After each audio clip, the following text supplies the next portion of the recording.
மூன்றாம் அதிகாரம்.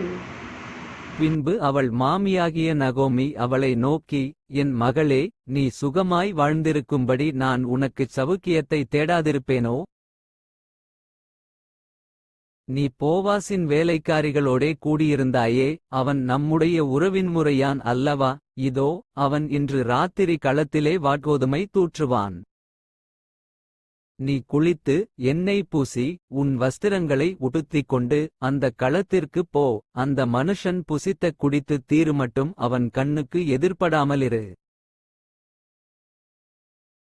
அவன் படுத்துக் கொண்டபோது அவன் படுத்திருக்கும் இடத்தை நீ பார்த்திருந்து போய் அவன் கால்களின்மேல் மூடியிருக்கிற போர்வையை ஒதுக்கி நீ படுத்துக்கொள். அப்பொழுது நீ செய்ய வேண்டியது இன்னதென்று அவன் உனக்குச் சொல்லுவான் என்றாள். அதற்கு அவள், நீர் எனக்குச் சொன்னபடியெல்லாம் செய்வேன் என்றாள்.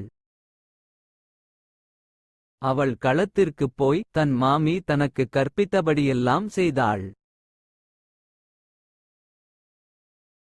போவாஸ் புசித்துக் குடித்து மகிழ்ச்சியாயிருந்து ஒரு அம்பாரத்து அடியிலே வந்து படுத்துக்கொண்டான். அப்பொழுது அவள் மெல்லப் போய் அவன் கால்களின்மேல் மூடியிருக்கிற போர்வையை ஒதுக்கி படுத்துக்கொண்டான். பாதிராத்திரியிலே அந்த மனுஷன் அருண்டு திரும்பி ஒரு ஸ்திரீ தன் பாதத்தண்டையிலே படுத்திருக்கிறதைக் கண்டு, நீ யார் என்று கேட்டான். அவள், நான் உம்முடைய அடியாளாகிய ரூத். நீர் உம்முடைய அடியாள் மேல் உம்முடைய போர்வையை விரியும். நீர் சுதந்தரவாளி என்றாள். அதற்கு அவன், மகளே, நீ கர்த்தரால் ஆசீர்வதிக்கப்படுவாயாக. நீ தரித்திரரும் ஐசுவரியவான்களுமான வாலிபர்களின் பிறகே போகாததினால் உன் முந்தின நற்குணத்தைப் பார்க்கிலும் உன் பிந்தின நற்குணம் உத்தமமாயிருக்கிறது. இப்போதும் மகளே, நீ பயப்படாதே, உனக்கு வேண்டியபடியெல்லாம் செய்வேன். நீ குணசாலி என்பதை என் ஜனமாகிய ஊராரெல்லாம் அறிவார்கள். நான் சுதந்தரவாளி என்பது மெய்தான், ஆனாலும் என்னிலும் கிட்டின சுதந்தரவாளி ஒருவன் இருக்கிறான். இராத்திரிக்கு தங்கியிரு. நாளைக்கு அவன் உன்னை சுதந்தரமுறையாய் விவாகம் பண்ணச் சம்மதித்தால் நல்லது, அவன் விவாகம் பண்ணட்டும்.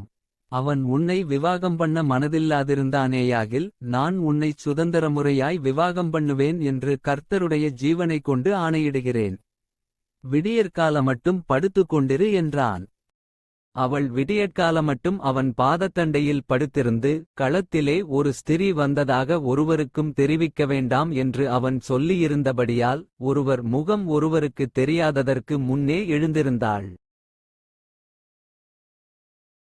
அவன் அவளை நோக்கி, நீ போர்த்து கொண்டிருக்கிற போர்வையை விரித்துப் பிடி என்றான். அவள் அதை பிடித்தபோது அவன் அதிலே 6 படி வாட்கோதுமையை அளந்து போட்டு அவள் மேல் தூக்கிவிட்டு பட்டணத்திற்கு புறப்பட்டு வந்தான். அவள் தன் மாமியினிடத்தில் வந்தபோது அவள், என் மகளே, உன் செய்தி என்ன என்று கேட்டாள். அப்பொழுது அவள் அந்த மனுஷன் தனக்குச் செய்ததையெல்லாம் அவளுக்கு விவரித்தாள்.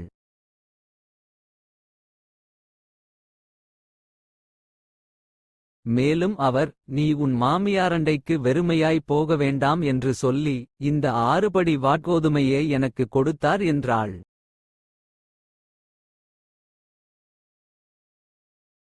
அப்பொழுது அவள், என் மகளே, இந்த காரியம் என்னமாய் முடியும் என்று நீ அறியுமட்டும் பொறுத்திரு. அந்த மனுஷன் இன்றைக்கு இந்த காரியத்தை முடிக்குமுன் இளைப்பாறமாட்டான்.